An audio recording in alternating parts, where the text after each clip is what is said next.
Good morning everyone. आज का सुविचार बुद्धिमत्ता की पुस्तक में ईमानदारी पहला अध्याय है। Honesty is the first chapter in the book of wisdom. अर्थात सीखने और सिखाने की प्रक्रिया में ईमानदारी पहली कड़ी होती है। धन्यवाद। नमस्कार, प्रस्तुत है आज का शब्द। आज का शब्द है FAIR, फेयर, जिसका अर्थ है मेला और सुंदर। धन्यवाद। नमस्कार बच्चों, मैं उपस्थित हुई हूँ लेकर आज की पहेली। बांटा जाए तो घटे नहीं, उल्टे ही पड़ जाए, जिसके चलते हर जंतर से ना पावे तो पछताए। बूझो बच्चों, बताओ इसका उत्तर। इसका उत्तर क्या होगा? इसका उत्तर है ज्ञान, जो बांटने पर हमेशा बढ़ता ही जाता है। धन्यवाद। सुप्रभात प्यारे बच्चों, मैं लेकर आई हूँ आज का इतिहास। चलिए जानते हैं। सन 1990 में आज ही भारत और पाकिस्तान एक दूसरे पर परमाणु हमले न करने पर सहमत हुए। आज ही के दिन सन 1988 ईस्वी में संसद ने संविधान के 62वें संशोधन में मतदान करने की आयु 21 वर्ष से घटाकर 18 वर्ष करने संबंधी विधेयक को मंजूरी दी थी। धन्यवाद। नमस्कार। आज का विशेष, आज अंतर्राष्ट्रीय मानव एकता दिवस है, इंटरनेशनल ह्यूमन सॉलिडारिटी डे। प्रत्येक वर्ष 20 दिसंबर को पूरे विश्व में अंतर्राष्ट्रीय मानव एकता दिवस मनाया जाता है। इसका उद्देश्य है लोगों को विविधता में एकता का महत्व बताते हुए जागरूकता फैलाना। दुनिया के विभिन्न देश इस दिन अपनी जनता के बीच शांति, भाईचारा, प्यार, सौहार्द और एकता के संदेश का प्रसार करते हैं। विविधता में एकता भारतीय संस्कृति का भी प्रतीक है। आइए हम सब भी अपने आसपास शांति, प्यार और सौहार्द का संदेश फैलाएं। धन्यवाद। सुप्रभात बच्चों, मैं लाई हूँ आज आपके लिए प्रश्नोत्तरी यानी कि क्विज। आज का पहला प्रश्न है, भारत के प्रथम राष्ट्रपति कौन थे? इसका उत्तर होगा भारत के प्रथम राष्ट्रपति डॉक्टर राजेंद्र प्रसाद जी थे।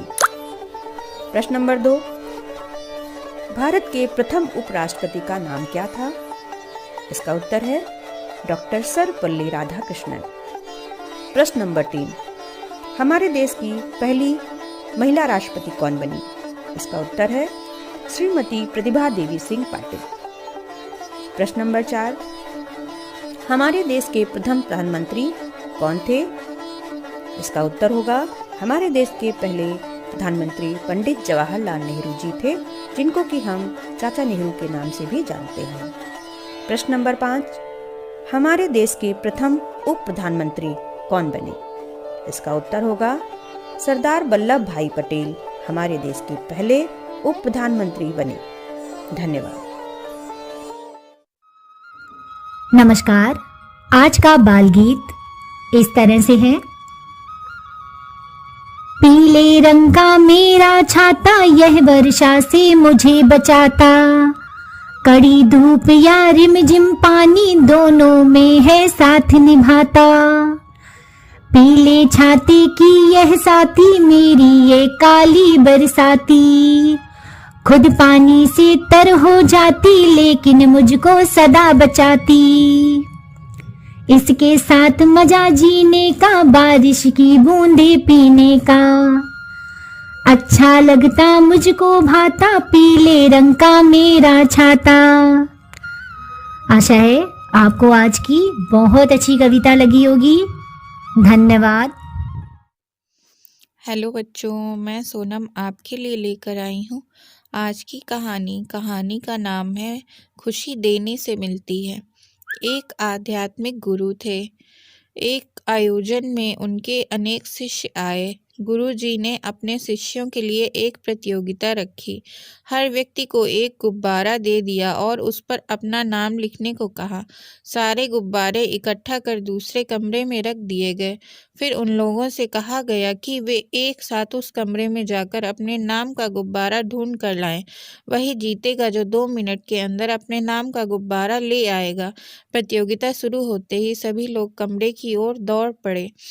एक साथ जाने से लोग एक दूसरे पर गिरने लगे और कमरे में अव्यवस्था फैल गई। गुब्बारे फूट गए। फलतः कोई भी व्यक्ति गुब्बारे 2 मिनट के भीतर नहीं ला सका। अब की बार आयोजकों ने फिर हर व्यक्ति के नाम के गुब्बारे तैयार किए और लोगों से कहा वे एक एक कर कमरे में जाएं और कोई भी एक गुब्बारा उठा लाएं और उसे जिस व्यक्ति का नाम उस गुब्बारे पर लिखा हो दे दें। तेजी से काम करने पर 2 मिनटों में हर व्यक्ति के नाम का गुब्बारा उसके हाथ में था। अब गुरुजी ने समझाते हुए कहा, जीवन में आप लोग पागलों की तरह खुशियाँ तलाशते रहे, लेकिन खुशियाँ इस तरह से नहीं मिलती। जब आप दूसरों को खुशियाँ देने लगेंगे तो आपको अपनी खुशी मिल जाएगी। धन्यवाद। सुप्रभात, मैं प्रेम वर्मा। आज मोटिवेट योरसेल्फ में हम भारत के महान व्यक्तित्व, शिक्षक, वैज्ञानिक, लेखक एवं पूर्व राष्ट्रपति भारत रत्न डॉक्टर APJ अब्दुल कलाम जी द्वारा विकसित की गई ओथ फॉर द टीचर्स, शिक्षकों के लिए शपथ पर बात करेंगे। इसे मेरे साथ सुने और दोहराएं। सबसे पहले मैं शिक्षण से प्रेम करूंगा। शिक्षण मेरी आत्मा होगी। मैं महसूस करता हूं कि न सिर्फ छात्रों को अपितु प्रज्वलित युवाओं को आकार देने के लिए जिम्मेदार हूं, जो पृथ्वी के नीचे, पृथ्वी पर और पृथ्वी के ऊपर सबसे शक्तिशाली संसाधन है। मैं शिक्षण के महान मिशन के लिए संपूर्ण रूप से प्रतिबद्ध हो जाऊंगा। मैं स्वयं को एक महान शिक्षक बनाने के लिए विचार करूंगा, जिससे मैं अपने विशिष्ट शिक्षण के माध्यम से औसत स्तर के बालक का उत्थान सर्वश्रेष्ठ प्रदर्शन के लिए कर सकता हूं। विद्यार्थियों के साथ मेरा कार्य व्यवहार एक माँ, बहन, पिता या भाई की तरह दयावान और स्नेहपूर्ण रहेगा।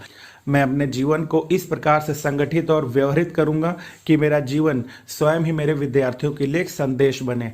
मैं अपने विद्यार्थियों को प्रश्न पूछने और उनमें जिज्ञासा की भावना को विकसित करने के लिए प्रोत्साहित करूंगा, ताकि वे रचनात्मक प्रबुद्ध नागरिक के रूप में विकसित हो सके। मैं सभी विद्यार्थियों से एक समान व्यवहार करूंगा तथा धर्म, समुदाय या भाषा के आधार पर किसी भी प्रकार के भेदभाव का समर्थन नहीं करूंगा। मैं लगातार अपने शिक्षण में क्षमता का निर्माण करूंगा, ताकि मैं अपने छात्रों को उच्च गुणवत्ता की शिक्षा प्रदान कर सकूं। मैं अत्यंत आनंद के साथ अपने छात्रों की सफलता का जश्न मनाऊंगा। एक शिक्षक होने के नाते मैं एहसास करता हूं कि राष्ट्रीय विकास के लिए की जा रही सभी पहल में मैं महत्वपूर्ण योगदान दे रहा हूं। मैं लगातार मेरे मन को महान विचारों से भरने तथा चिंतन व कार्य व्यवहार में सौम्यता का प्रसार करने का प्रयास करूंगा। हमारा राष्ट्रीय ध्वज मेरे हृदय में फहराता है तथा मैं अपने देश के लिए यश लाऊंगा। जय हिंद, जय शिक्षक, जय शिक्षा। धन्यवाद। आप सभी साथियों को संजीव शर्मा का नमस्कार। आप देख रहे हैं प्रेरणा सूची से जुड़े हुए लर्निंग आउटकम के लिए कार्यक्रम, जिसमें प्रतिदिन हम किसी एक लर्निंग आउटकम को लेकर बात करते हैं।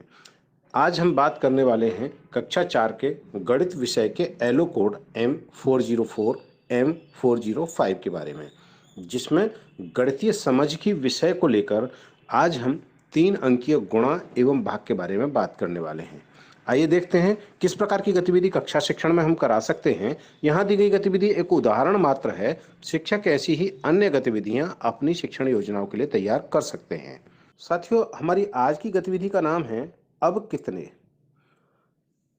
सबसे पहले शिक्षक छात्रों को 4 अलग अलग समूहों में बांट दें। छात्रों के पास कुछ संख्या लिखी हुई पर्चियां हों, ये संख्याएं 3 अंकीय हों और साथ में कुछ छोटे पत्थर या माचिस की तीलियां भी हो सकती हैं। और आप अपने आप में यह कंसेप्ट स्पष्ट कर लें कि छात्रों को इस प्रकार से कार्य देना है कि गुणा का अर्थ है बार बार जोड़ना और भाग का अर्थ उतनी ही बार घटाना होता है। सभी समूहों को संख्याएं दे दें और वही संख्या दें जो पहले से पर्ची पर लिखी हुई है। यह संख्या 3 अंकीय है, आप जानते हैं। अब इस पर काम करने से पहले बच्चों को एक बार फिर से रिवाइंड कराते हुए कंकड़ या तीलियों की मदद से यह स्पष्ट करें कि उदाहरणतः जैसा आप चित्र में देख रहे हैं कि 3 गुणा 3 बराबर 9 होता है, जिसका सीधा अर्थ है 3 को 3 बार जोड़ना, जैसा कि आप चित्र में देख रहे हैं। इसी तरह से एक 3 अंक का भी उदाहरण दें, जैसे कि आप चित्र में देख पा रहे हैं कि 125 गुणा 3, इसका अर्थ होता है 375। अर्थात 125 को जब 3 बार जोड़ा जाता है तो 375 आता है। इसी प्रकार से चारों समूहों को आप संख्याएं दे सकते हैं। इन संख्याओं को देने के बाद इन संख्याओं का कंसेप्ट स्पष्ट करते हुए पहले गुणा का कंसेप्ट स्पष्ट करें और फिर इन्हीं संख्याओं के साथ भाग का कंसेप्ट भी स्पष्ट किया जाए। देखेंगे कि संख्याएं जहां से शुरू हुई थी गुणा के लिए लौटकर फिर वही संख्याओं पर आ जाते हैं। इससे छात्रों की समझ गहरी होगी। गतिविधि को रोचक बनाए रखने के लिए आप कुछ अन्य सामग्रियां भी साथ में ले सकते हैं। याद रहे, किसी भी गतिविधि की रोचकता तभी तक संभव है जब आप पूरी गंभीरता और सक्रियता के साथ उसमें साथ लगे हुए हैं। तो कराते रहें गतिविधि और हासिल करें प्रेरणा लक्ष्यों को। हम बनाएंगे प्रेरक प्रदेश उत्तर प्रदेश। जय हिंद, जय शिक्षा।